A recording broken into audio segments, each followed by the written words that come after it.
Bienvenue dans Legacy pour un monde conscient. Ici, on parle de santé naturelle et de ces décisions qui transforment nos vies.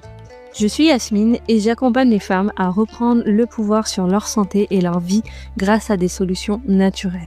Dans ce podcast, je partage mes réflexions personnelles ainsi que des discussions inspirantes. Ce podcast est pour toutes celles qui veulent apprendre à écouter leur vérité intérieure et vivre pleinement selon leurs propres règles. Belle écoute! Bienvenue dans ce nouvel épisode du podcast Legacy pour un monde conscient. Aujourd'hui, j'avais très envie d'ouvrir un espace d'écoute, un espace de compréhension, parce qu'on va parler du corps. Et surtout de ce que le corps essaye de nous dire. Si j'ai voulu enregistrer cet épisode de podcast, c'est parce que je crois profondément qu'on vit dans une société où le corps s'exprime en permanence, bon, comme il l'a toujours fait, bien sûr, à la différence qu'aujourd'hui, on n'apprend pas à l'écouter. Dans cet épisode, je vais te partager ma vision du lien entre le corps et les émotions, pourquoi, selon moi, le corps n'est jamais contre nous, et comment certains symptômes peuvent être compris comme des messages et pas comme des erreurs. Je vais te partager aussi mon expérience personnelle qui m'a amené à faire ce constat. À la fin de cet épisode, l'idée c'est que tu repartes avec plus de douceur envers ton corps, avec une nouvelle grille de lecture et peut-être avec l'envie d'écouter autrement ce qui se passe à l'intérieur de toi. Écouter son corps, ça ne veut pas dire tout changer, ça veut dire apprendre à décoder ses messages avec plus de conscience, plus de douceur et plus de discernement. Et c'est justement ce que je propose à travers mes espaces d'accompagnement, apprendre à écouter sans se perdre et à ressentir sans se submerger. Alors, on a longtemps appris à voir le corps comme une machine. Un truc qu'il faut faire fonctionner, qu'on peut et qu'on veut optimiser, et quand ça casse, on répare. Mais le corps, c'est pas juste un assemblage d'organes. D'ailleurs, je vais revenir plus en détail sur ce fait-là lors d'un prochain épisode. Donc, si le sujet t'intéresse, abonne-toi pour pas louper cet épisode. Là, aujourd'hui, on va plus parler des messages du corps et du lien qu'il y a avec les émotions. Donc, le corps, c'est un système intelligent, vivant, qui communique. Par exemple, les émotions ne sont pas juste dans la tête. Ce sont des réactions biologiques, des mouvements d'énergie, des réponses du système nerveux, des réponses à ce que l'on vit, à ce que l'on voit, à ce qu'on entend. Et quand une émotion, elle n'est pas écoutée, elle n'est pas vécue, elle n'est pas exprimée, elle n'est pas digérée, elle ne va pas disparaître comme par magie. Ça marche pas comme ça. Elle va rester peut-être un moment logée à l'intérieur du corps jusqu'à ce qu'elle doive sortir, chercher une autre sortie et elle va de toute façon passer par le corps pour sortir.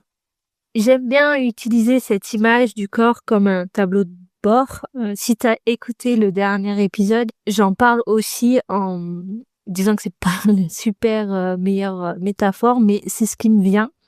Si t'as pas écouté le dernier épisode, je parle de ma vision sur la santé. Je t'invite à l'écouter et à revenir vers moi pour me dire comment ça résonne pour toi. C'est super important pour moi d'avoir tes retours. Donc, pour en revenir à mon image du tableau de bord, les symptômes, c'est comme des voyants lumineux. Quand un voyant s'allume, on a deux options. Soit on met un morceau de scotch dessus pour plus les voir, soit on se demande, qu'est-ce que ça essaie de me dire? Le voyant, c'est pas le problème. C'est juste le messager. Par exemple, ta mâchoire est toujours contractée, tu as souvent mal au ventre, tes épaules sont tendues. C'est pas des bugs, c'est des signaux. La mâchoire, elle est souvent liée à la retenue, au contrôle, à ce qui n'a pas été dit. Ce que le corps veut dire à travers ça, je me retiens, j'ai pas le droit de dire ci ou ça, je dois tenir encore un peu. C'est très fréquent chez les femmes qui portent beaucoup, qui veulent bien faire, qui évitent le conflit, qui se suradaptent. C'est vraiment comme garder la bouche fermée alors que à l'intérieur ça crie. Le ventre, c'est le centre de la sécurité, de l'instinct, de la digestion émotionnelle. Donc les maux de ventre peuvent être liés à des émotions difficiles à digérer, une insécurité intérieure, des situations qui sont subies, des non-dits émotionnels. Et là, le corps, à travers ces symptômes, ce qu'il peut vouloir dire, c'est j'arrive pas à digérer ce que je vis, je me sens pas en sécurité. Quelque chose ne passe pas là. C'est très fréquent chez les femmes hypersensibles, en surcharge, celles qui encaissent sans s'écouter. On peut manger très sainement et pourtant avoir mal au ventre si ce qu'on vit à l'intérieur est indigeste. Des épaules qui sont tendues, souvent c'est trop de responsabilités, une difficulté à déléguer, le sentiment d'être indispensable, voilà, une surcharge mentale. C'est très fréquent chez les femmes qui tiennent pour tout le monde. C'est vraiment comme porter un sac invisible toute la journée sans jamais le poser. Encore une fois, le corps ne se trompe pas. Il ne choisit pas ces zones par hasard. C'est pas une punition, c'est un signalement. Bon, là, je vais faire un petit disclaimer. On est d'accord que cette grille de lecture ne remplace en aucun cas un suivi médical. L'idée, c'est pas de donner des réponses toutes faites, mais de prendre uniquement ce qui résonne pour toi. Et peut-être que là, pendant que tu m'écoutes, ton corps, il t'a envoyé un signal, une tension, une émotion, une résonance. Si c'est le cas, laisse-moi te dire une chose importante. Tu n'as rien à réparer. Tu as juste quelque chose à écouter. Et parfois, être accompagné, ça change tout. Si je te parle de tout ça aujourd'hui, c'est pas juste du blabla théorique que j'ai lu dans un livre ou appris dans une formation. C'est parce que mon corps m'a parlé plusieurs fois avant que je l'entende et que je prenne en compte ces signaux. Il y a quelques années, on m'a diagnostiqué une maladie de la thyroïde, la maladie d'Hashimoto. C'est une maladie auto-immune. Donc ça, c'était en 2016 quand j'ai découvert ça suite à des symptômes très très bizarres de mon corps. Je vais pas rentrer dans les détails dans cet épisode, ça serait beaucoup trop long et ça mérite vraiment un épisode entier. Donc pas forcément sur mes symptômes, mais plutôt sur la découverte et les enseignements que j'ai eus à cette époque-là. Quoi qu'il en soit, ça prend plusieurs mois à cette époque pour qu'on diagnostique cette maladie. Et à ce moment-là, du moment qu'on pose le diagnostic, les symptômes ont disparu. Et comme moi, j'étais dans la bonne fourchette des labos, donc on pose le diagnostic, thyroïdite d'Hashimoto, on valide ça par des prises de sang qui montrent que je suis dans les bonnes fourchettes du labo. D'ailleurs, à ce sujet, attention aux fourchettes des laboratoires, c'est vraiment des fourchettes qui sont minimum pour rester en vie. Et c'est pas du tout un gage d'être en bonne santé. Quand on est dans les fourchettes des labos, ça veut absolument pas dire qu'on est en bonne santé. Ça veut dire qu'on n'est pas malade. Je te renvoie encore une fois à mon dernier épisode où je te parle du système de maladie qu'on a plutôt que d'un système de santé. Donc, je reviens à mes analyses. Tout est bon pour la médecine. Donc, entre guillemets, il n'y a rien à faire. Et comme moi, j'ai plus de symptômes, je ne cherche pas plus loin. Faut dire que ça m'arrange bien. J'ai souvent fait l'autruche dans ma vie. Donc, encore une fois, j'ai absolument pas tenu compte des messages de mon corps à ce moment-là. Moi, ça me va bien. On me dit, on fait rien. J'ai OK, c'est parfait. Et c'est quelques années plus tard, en 2019, que là, mon corps, il a crié beaucoup plus fort et où j'ai été forcée de m'intéresser au sujet. En gros, à ce moment-là, la médecine me dit que maintenant, il n'y a plus de choix. Il faut traiter.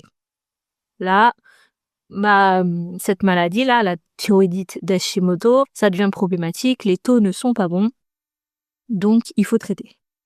Sauf que moi, à cette époque-là, je venais tout juste de donner naissance à mon deuxième fils. Je suis en train de l'allaiter et pour moi, c'est pas possible. C'est hors de question. J'allaite, je ne prends pas un traitement. Même un Doliprane après mon accouchement, j'ai refusé. Tellement pour moi, ça revient à empoisonner mon bébé. Alors, ça peut paraître un peu exagéré, extrême, mais à cette époque-là, moi, je suis pleine d'hormones, je suis en mode louve, je protège coûte que coûte mon bébé et c'est hors de question de prendre quelque chose qui risque d'empoisonner mon lait.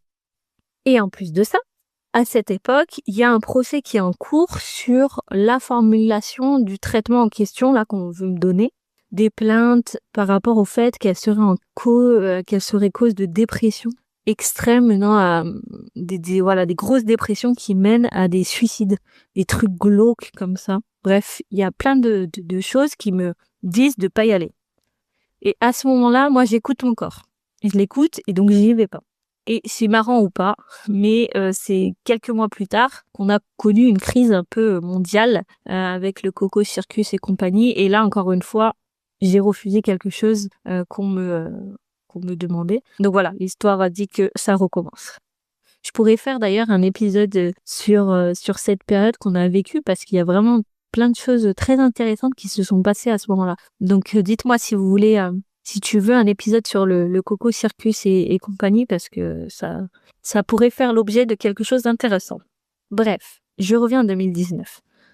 À ce moment-là, j'ai découvert et j'ai fait le choix de me tourner vers la santé naturelle. Parce que ce que la médecine classique me propose me correspond absolument pas. Et c'est là que mon chemin a débuté. Et du coup, c'est pour ça que je pense que je ferai un épisode entier sur cette expérience. Toujours est-il que à ce moment-là, je découvre le podcast de Lisa Salis. Si tu ne connais pas Lisa Salis, je te conseille d'aller voir son travail. J'aime beaucoup, beaucoup ce qu'elle partage. Elle a pour mission de faire de la santé holistique une norme. Donc moi, ça me passionne à ce moment-là. Donc je suis absolument tous ses contenus. Et donc, je me rappellerai toujours ce jour-là où je suis en train de courir, j'ai Lisa Salis dans mes oreilles, et là, elle me dit que les problèmes de thyroïde, dont la maladie d'Hashimoto, ont une dimension émotionnelle et une symbolique. Mais what?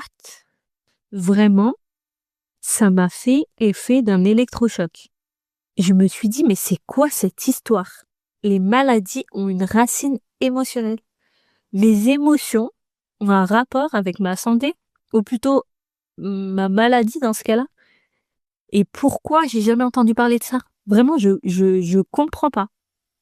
Donc là, j'apprends et je comprends que certaines pathologies peuvent aussi être explorées comme des messages du corps, pas pour remplacer la médecine, on est d'accord, mais pour compléter la compréhension. Et donc, dans mon cas, la thyroïde, c'est associé au temps, au rythme, à l'expression.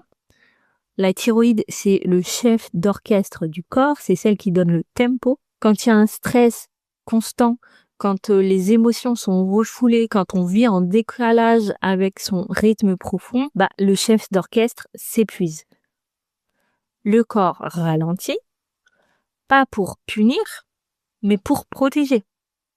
Si tu veux aller plus loin dans la signification émotionnelle de la maladie d'Hashimoto, écris-moi, je te partage un petit peu tous les liens que j'ai trouvés à propos de cette maladie. Dans tous les cas, ce que j'apprends ce jour-là me touche vraiment et je le sens dans mon corps que ça fait vraiment sens. À partir de ce jour-là, tout a changé pour moi. Je suis rentrée dans une autre dimension, une dimension où mon corps, mon esprit et mon cœur étaient liés. Et vraiment, ça a été une découverte pour moi. Et pendant longtemps après, j'ai cru que je devais comprendre avec ma tête ce que mon corps essayait de me dire. Aujourd'hui, je sais que le corps, il n'a pas besoin d'être analysé, suranalysé, mais il a besoin d'être reconnu. Et c'est exactement ce que je transmets dans mes accompagnements, aider les femmes à recréer ce dialogue entre le corps, les émotions et l'âme. Il y a une question que je me suis posée à l'époque de cette découverte. Pourquoi j'ai passé 30 ans de ma vie en ignorant ça, ce lien? Et je suis sûre que je suis pas la seule à ignorer ce lien. Alors comment ça se fait? En fait, il faut savoir qu'en Occident, on a séparé le corps, le cœur et l'esprit comme si c'est des choses qui n'avaient absolument rien à voir ensemble. Alors que dans de nombreuses traditions ancestrales, comme la médecine prophétique, la médecine chinoise, l'Ayurveda, le corps est vu comme le siège des émotions. Donc il y a un lien dans toutes les traditions, autres qu'en Occident, il y a un lien. Et nous, en Occident, il y a cette séparation. Et c'est vraiment un mauvais calcul. À cause de cette séparation, on nous a appris à se juger plutôt que de s'observer. Je suis fatiguée, ça veut dire que je suis paresseuse.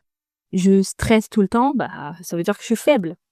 j'ai des symptômes, mon corps me lâche, il est contre moi. On a appris à vivre dans notre tête, à tout intellectualiser, à tout comprendre sans ressentir. Et ça, c'est problématique. C'est exactement comme si on essaye de comprendre une chanson en lisant uniquement les paroles sans jamais écouter la musique. On comprend le sens, mais on n'a pas la vibration. Il manque quelque chose. Pour expliquer encore plus ce lien entre le corps, les émotions, le mental, j'ai envie de te partager une métaphore que j'aime beaucoup.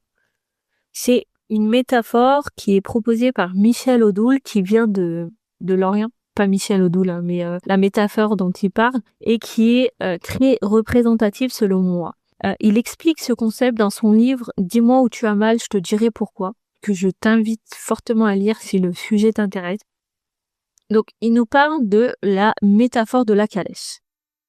Imagine une calèche qui avance sur un chemin. Dans cette calèche, il y a 4 éléments. D'abord, il y a la calèche elle-même. Ça représente le corps, c'est la structure, c'est ce qui porte, ce qui permet d'avancer. Ok ? Ensuite, il y a les chevaux qui représentent les émotions. Devant, il y a le cocher, c'est le mental, celui qui tient les rênes, qui dirige, qui décide de la direction. Et enfin, à l'intérieur de la calèche, il y a le passager, l'âme, le sens, la conscience. Quand tout est aligné, le passager sait où il veut aller, le cocher l'écoute, donc il n'y a pas de bruit autour qui l'empêche d'entendre ce que le passager lui donne comme direction. Les chevaux avancent à leur rythme et la calèche, elle roule. Mais dans notre société, ça ne se passe pas du tout comme ça. Le mental, il prend toute la place. C'est le cocher qui tire sur les rênes, qui force, qui accélère, il n'écoute pas les chevaux. Il n'écoute pas l'état de la calèche. Les émotions, les chevaux s'emballent ou au contraire se figent. Il n'y a plus d'espace pour que les chevaux, les émotions puissent s'exprimer. Et le corps, lui, il encaisse. Jusqu'au moment où il peut plus. À ce moment-là, la calèche, elle en prend un coup. Il y a une roue qui se bloque. Il y a quelque chose qui se casse. On regarde même pas le chemin dans lequel on vit. Ça doit être, le mental, le cocher, il a décidé ça là, à cette allure-là, dans cette direction-là, peu importe. Il y a un gros rocher qui nous empêche d'avancer, on y va quand même. On voit pas le trou qu'il y a à côté. On voit pas l'autre chemin qui pourrait être plus sympa. Non, c'est le cocher qui décide. Et du coup, la calèche, elle le casse. Et là, on appelle ça un symptôme. Et dans cette métaphore, ce symptôme-là, c'est simplement un endroit où la calèche dit « Stop, là, je ne peux plus. Là, ce n'est plus possible. » Soit le chemin, il est pas bon, soit il y a quelque chose qu'il faut prendre en compte pour me réparer. Il y a quelque chose qui dit « Stop. » Michel Odoul, il explique que les symptômes, ils sont pas choisis au hasard, ils apparaissent dans les zones précises du corps, en lien avec ce que la personne vit émotionnellement. Et je t'ai donné des exemples tout à l'heure, au début de l'épisode. Moi, ce que je trouve profondément juste dans cette métaphore, c'est qu'elle nous rappelle une chose essentielle. Le corps, il n'est pas séparé du reste. Il est en lien constant avec nos émotions, notre mental et notre conscience. Et tant que le cocher n'écoute ni les chevaux, ni la calèche, ni le passager, le corps, il va continuer de s'exprimer, pas pour punir, mais pour rétablir un équilibre, une certaine harmonie entre tout ça. Alors attention, écouter le corps, ça veut pas dire lâcher le mental, c'est lui redonner sa juste place. On a besoin du cocher pour avancer, mais à sa place. Ce chemin vers l'écoute du corps, ça demande pas plus de contrôle. Ça demande plus de présence. Et c'est ça que j'enseigne aux femmes que j'accompagne. Reprendre la responsabilité de leur santé émotionnelle à leur rythme sans pression. Et là, j'ai envie de te dire quelque chose de très important. Je l'ai déjà dit dans le premier épisode et je pense que tu vas sûrement m'entendre le dire plus tard. Mais l'idée de ce podcast n'est jamais de culpabiliser. Parler du lien entre émotion et corps ne veut pas dire qu'un symptôme c'est un échec, une émotion c'est une faute. Le corps il punit pas, il protège. Se responsabilité c'est vraiment pas de se rajouter une charge mentale de plus. C'est se redonner du pouvoir, de la liberté, des choix. Parce que, encore une fois, la santé, pour moi, c'est pas un objectif à atteindre, c'est une relation à construire avec soi. Voilà, j'en ai fini avec ce que je voulais te partager aujourd'hui. Si j'avais 3 choses à te laisser, ça serait: le corps s'exprime quand quelque chose n'a pas pu l'être autrement. Les émotions laissent une empreinte dans le corps. Elles ne disparaissent pas par magie. Et écouter son corps, c'est reprendre du pouvoir tout en douceur. Si ce que je viens de te partager fait écho pour toi, tu trouveras dans la description les liens pour découvrir mon univers, mes accompagnements et voir si c'est juste pour toi. Tu peux laisser 5 étoiles ou un commentaire sur la plateforme où tu m'écoutes.